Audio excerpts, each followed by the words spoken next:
Hello and welcome back to the Enough Mom podcast. I'm Jennifer Bryant, and today we're talking about how to respond when your kids ask for things that you can't afford. We're in one of the busiest shopping seasons of the year. It's mid-December. You may be listening to this later, but I think this topic applies to every time you are out shopping for a birthday or graduation, maybe. Seasons coming up every year, right? Every season where you may struggle about whether to get your child a gift that costs this much or this much. And this much is going to be determined on your own personal values, your own bank account, your own ideals for your family. A lot of parents run into this trouble, especially around the Christmas season, when we think our kids want certain things, either because they say they want certain things, or we assume they want certain things because so-and-so's family bought an expensive present for their kids.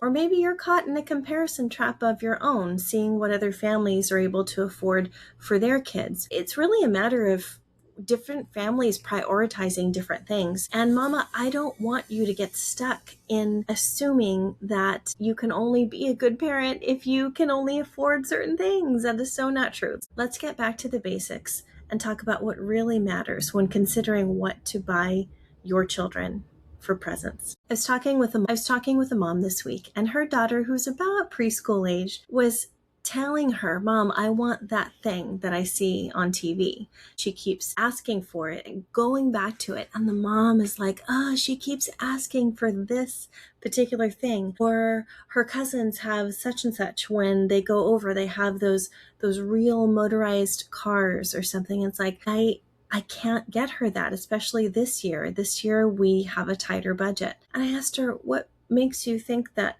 she needs to have that thing? Or what are you afraid of, basically? Are you afraid of your child's disappointment when they don't get what they asked for?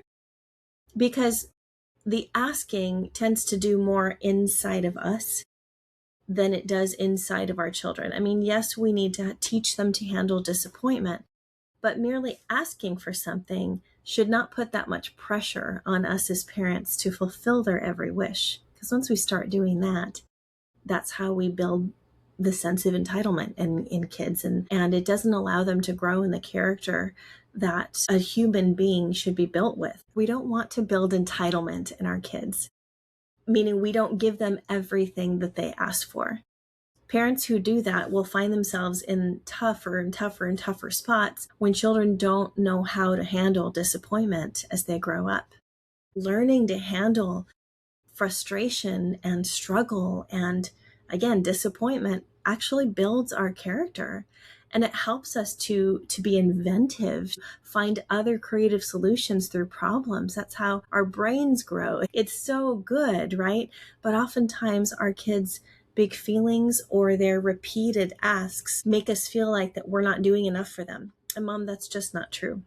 Remember, kids will continue to ask for things because it's on their mind. Their little brains get triggered every time they see a flashy commercial or every time something reminds them of something else. Don't you have this happen to you sometimes when you drive by something and that reminds you, oh yeah, I need to get this, or oh yeah, I need to call this person because driving by this place reminds you of them. It's kind of this similar thing in the minds of kids. They're just learning about what's out there in the world. And just because they keep asking doesn't mean that we need to keep delivering. We get to use that as a learning opportunity and as a moment to ask them more about what their brain is doing with this idea.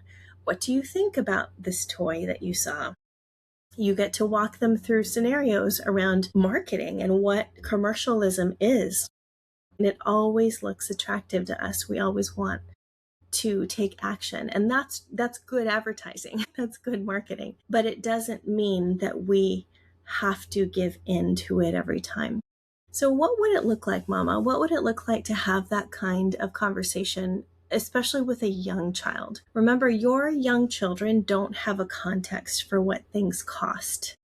So if your first reaction is to try to explain to them, well, honey, we can't afford that. The word afford doesn't really have meaning for kids who don't earn their own money yet. That's more appropriate conversation for middle schoolers and teenagers when they have this sense and this value of money in their mind. But for young kids, they don't have a context for what it means to afford things. So the real issue is emotional regulation. It's not even really about the toy. It's about helping them to manage their emotions around what it means to get something that they want. And it's about you managing your emotions around how your kids are going about asking for it or how they respond when the answer is no. Let's remember too, when kids want something that they can't have and they're having a big negative reaction to it, it doesn't mean they're being bratty. Okay, I know this is a hard concept for some of us to grasp because a lot of kids in our generation may have grown up being called that, or our emotions were called brattiness. She's not acting right. Well, while some of that may be sort of true, did that also come with an adult helping you to learn how to manage that emotion? Maybe, but most likely not. Most likely you were sent to your room. Most likely it was a get out of here until you can respond correctly or act right. Did anybody teach you how to walk through the disappointment, how to sit in discomfort? This newer generation of parents learning how to respond differently to their children, why you probably are listening to a podcast like this, is because a lot of us want to try to unlearn the responses that we got that didn't really help us to grow. Instead of assuming that they're being bratty, how about we assume that they're having a developmentally appropriate reaction to disappointment? When our children have developmentally appropriate reactions to disappointment, you are holding three things. You could almost think of them like three big rocks. First, you're holding your child's developmental reality. Your child's feelings are coming from where they are currently developmentally. A 4-year-old doesn't understand the concept of money, but she might understand being able to interact with a certain thing and then coming back to it later. Even though it cannot happen right now, she may have big feelings about the fact that she can't have it right now. And she needs you to help her feel safe with her feelings in the moment. Like, I know it's disappointing to not get everything you want right now, but it's okay. I'll breathe with you. I'm here and I'll breathe with you. It's okay. Instead of dismissing our kids' feelings right away, it's more important that we stick around with them and show them that they can get through difficult feelings, just like you and I can get through difficult feelings. We may need to blow off some steam for a little bit, but we know that it'll be okay in just a few minutes. For kids, they don't have this concept of time. Their feelings are big when they're big, right? But the closer that you stay with your children and help them to calm down through that season, through that time. Parents, I'm talking a few minutes. Can you spare a few minutes to just help them to calm down? I've done this with my kids, but don't get me wrong. I've also flown off the handle with my kids and always regretted it later because what they needed from me in the moment, I chose not to provide for them because my feelings were more important. Can you relate? Maybe you can. So this is where we get to be there for each other, mamas. We get to acknowledge where we may have blown it in the past, and we get to say, I'm going to do it differently this time. Let's all try to come back and do it differently this next time. Remember that every behavior is communication. Small children don't understand how to communicate all the feelings they're having. So it comes out really messy. You get to be there to help them to understand that they already have the tools to help themselves to calm down. And you get to show them how to do that. You get to model that for them. Your job as a parent is, number one, to keep them safe, and number two, to model for them how they can calm down their nervous system when they don't get the instant gratification that they think they need. The second big rock that you're holding as a parent when your kid is maybe having a meltdown over what they can't have is that you're holding your own triggers. You're holding your own feelings based on your own life experience, your own projection of reality. Maybe those words tumble through your head like, oh, bratty, you're being bratty, stop it, stop crying. Or maybe you're experiencing the criticism that you received as a kid. All of those things come flooding, flashing back to our memories, which is why our own template of parenting is largely based on what we've experienced. That's really the only thing we have until we're willing to learn other ways to parent. Until you find a podcast like this, or until you read a parenting book that makes so much more sense because no one ever gave that to you before. So remember, you're holding your child's developmental reality, you're holding your own triggers, and within that reality, you have to know that the truth is you are not a bad parent for saying no to your child. You are not. Maybe your guilt around not buying your kids enough Christmas presents or enough birthday presents or enough Hanukkah presents or whatever you're celebrating. Maybe the guilt of that is more likely some sort of unresolved anxiety about something from your past. Consider that. When I sit with parents and I coach with them, I ask them that question. Why do you think you have such big reactions to your kids asking for these things?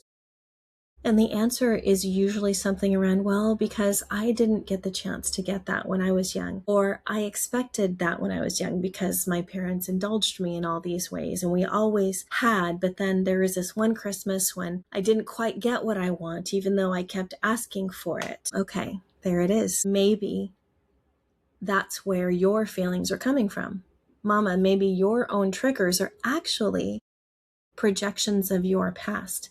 And I say that to you as kindly as I can. And if you were sitting here on this couch with me, I take your hand and say, it's okay that you have these memories. Let's talk about it. Let's work through it. Because often the answer that our kids need has nothing to do with us because they don't have the past that we have. They're not living with the memories that we have. Remember, you're holding three things, right? You're holding your child's developmental reality, where they actually are right now. You're holding your own triggers, memories from your own past. And also, number three, you're holding the answer, the best answer to help develop their character. Once you can right size your expectations about where your child is developmentally, what they do understand, what they don't quite understand yet, or what they may need help understanding. And once you can look at your own reactions and go, oh, okay, I'm just having anxiety because I'm remembering my past. Okay, that's not part of my current reality. I don't need to stay there. Then you get to make actual wise choices about what your children actually need. You get to look at your little person and go, I know this feels big right now. I know this feels disappointing. Or that's nice that you want that monster truck thing, the thing that your friend down the street has. Now, we may or may not be able to get that for you, or if you're still talking to them about Santa, you can say, Santa may not bring that this year, but we get to play with that when we're at our friend's house. We get to ride one, or this is something that's different that we're going to have this year. And you get to sit with them in their big feelings, and it'll all be okay because we know, parents as adults, these feelings are temporary. They're going to not last all day long. And if they do last more than a few minutes and your child keeps asking, then maybe there's a pattern there that you need to help them to break. Or you can address it directly and say, you know, sweetie, you've been asking for this all day long, and I'm wondering why you feel the need to keep asking. Because mommy has already said no, or mommy has already talked to you about this. If you bring it up again, we're going to sit down, or if you bring it up again, I'm not going to give you a different answer. And that's a type of verbal and emotional boundary that you can set with your kids while being loving and firm. You don't need to be mean about it. It may frustrate you inside, and that's, again, another chance to watch your own personal triggers around your kids' repeated asking, right? I know that those things can wear on your nerves, Mama. I get it. But part of knowing that you are an in control and secure leader for your children is knowing that those things don't have to get to you. You get to set verbal boundaries around those things. And again, it's age dependent, but usually the younger the kids are, the faster they'll get over stuff. If they're older and they keep asking about it, it's usually because they're already in a pattern of expecting you not to hold a boundary. I mean, really, I'm being pretty direct with you right now, because if your kids keep asking after you've already said no, that usually means they know that you're going to break at any moment, that you're just going to say, fine, fine, we'll get it. Fine, we'll go here. Just stop asking. And that's not the type of leadership that we want to model for our kids. We want to model for them that our word is our word, and they need to respect our word, just like they would want people to respect their words, right? So the skill you're teaching your kids is to right-size their expectations. In this whole gift-giving scenario, when we can't afford what our kids say that they want, you get to right-size their expectations by talking through with them what they think they want and why, and what is actually best for them. You get to lead them through that instead of just getting frustrated at their ask, instead of just getting frustrated at their big feelings. You get to gently lead them into a direction that is best for them. Remember before, when I went back into how important it is to sit in discomfort, when the answer is no, when the answer has to be no, the chance for your kids to learn to sit in discomfort does not need to be a long amount of time of coddling them or telling them it's going to be okay. I mean, for a little bit, sure. But the discomfort that we need to sit in as parents is to allow our kids to be uncomfortable and not try to rescue them from that feeling. Remember, practicing leadership and parenting is not a smooth road always. It's not just a straight line.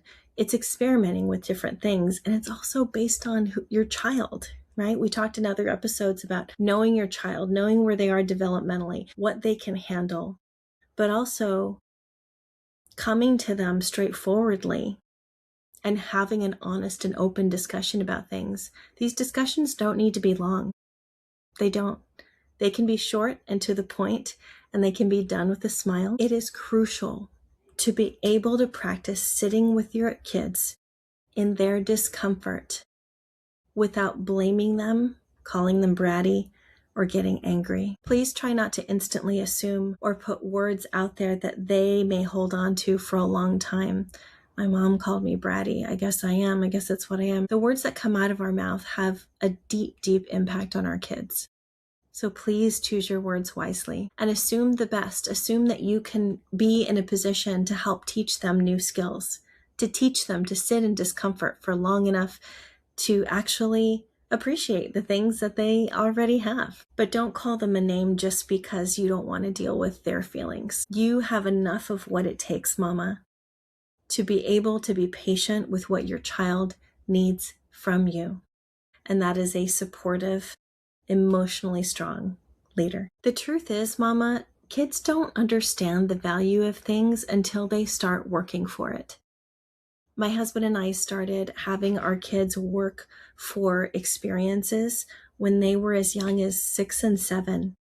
One of my favorite activities to do with them that continued into their teenage years was to set up money goal charts, and we just put them in the kitchen. I made a chore chart out of construction paper when they were little and just helped them to track their spending. I think they had to raise maybe $30 or something like that for admission into a water park. And they met their goal, and I took a picture of them, their cute little faces meeting their money goal. And I take a picture of them in front of the water park, like, yay, jumping, we saved money to get into here today. And that led to a whole practice that we started. From then on, they always saved their own money to get into an experience. Parents. It was more about experiences than it was about specific things. And then the older they got, they just knew, if I want to go to this place, I think the next place was the ice skating rink. Yes, we have an ice skating rink in Hawaii. So that's always a fun experience around the holidays, especially. But they raised their money to go there, and every experience as they got older got a little more expensive. Eventually, we had them start raising money for airline tickets. We were going on a family vacation And this was a few years ago, and we went to Iceland. And we told them, look, you are earning money in such and such a way now. I think they were doing recycles. They were working a little bit around the house, doing extra jobs, not just their chores. And I believe some of it was birthday money from grandparents. But by that age, they were about 10 and 11 or 11 or 12 or something. They had different ways to earn money for things.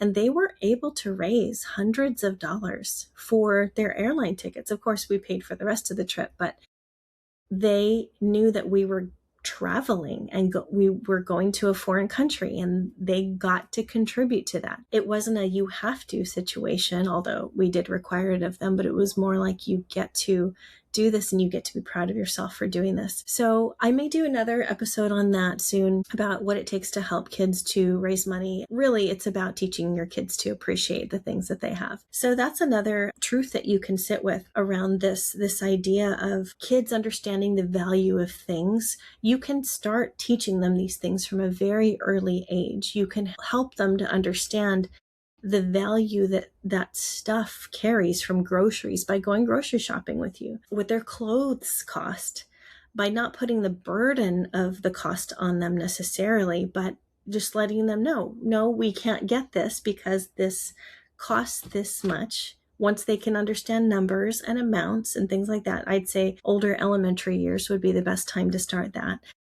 You have to know where they are developmentally, what is appropriate for them to understand, and where can you help them understand things better. Even though children may not understand the exact value of things, what we know for sure is that young children love to open hidden things inside of a box, right? They love the present opening experience. You can still provide that for them without buying them the expensive thing. Every parent I talk to has mentioned at least once when we talk about presents that my child was happier with what? You know what I'm going to say, right? My child was happier with the box that the present came in than the actual present. And it's just a fascinating thing. So you don't have to give them something extraordinarily expensive for them to enjoy Christmas. You really, really don't, especially when they're young. Allow them to get cool things from grandparents, and you also get to limit that too. You know, that's another boundary that you can make within your family, to limit the amount of stuff your kids get if you want to keep their expectations a little more reasonable than to be showered with tons and tons of stuff. Ask your parents or relatives to send gift cards or some kind of experience package, let's say, to maybe the zoo or to the skating rink or to the water park, or, you know, the next thing that your kids want to do, or even outdoor activities or equipment. It's say a bike or, you know, sports stuff. Something that they can actually be active with. The message here is that surprises don't need to be expensive in order for the kids to enjoy Christmas or to enjoy their birthday. You get to pay attention to the little things that your kids enjoy. Maybe it's Play-Doh. Maybe it's a simple Lego set. You know, when the kids get older, like my son, he loves the expensive Lego sets, but that's also something that he saves up for, or something that we choose to bless him with because we know that he doesn't get it super often. When my daughter was young, I actually got her a dollhouse from Facebook Marketplace. It was used, very inexpensive, but just what she actually wanted. And then later, I was able to pass on that dollhouse to another little girl when my daughter grew out of it. And it had all the accessories and everything. And that little girl was so excited, and she used it till she grew out of it. So we don't always need to buy the brand new thing. Let's go back for a minute to teaching moments that we can take when our kids see things on TV or on the internet that they ask for. They say they want that thing, but that thing's like $1 million or whatever. This is a teaching opportunity. This is a chance to tell your kids about what marketing is, how companies make videos to make things look flashy and really exciting, and that's what people do who want to sell things. You can even do fun activity with your kids. You can pretend like you're making a commercial for something. Grab the box of cereal and say, what would you say if you were making a commercial for this box of cereal? And it gives them the chance to interact with the product, the normal thing that they see sitting around their house all the time. And they get to get creative with it. It might end up becoming a fun family thing that you do together, or a fun make-believe thing that your kids make up.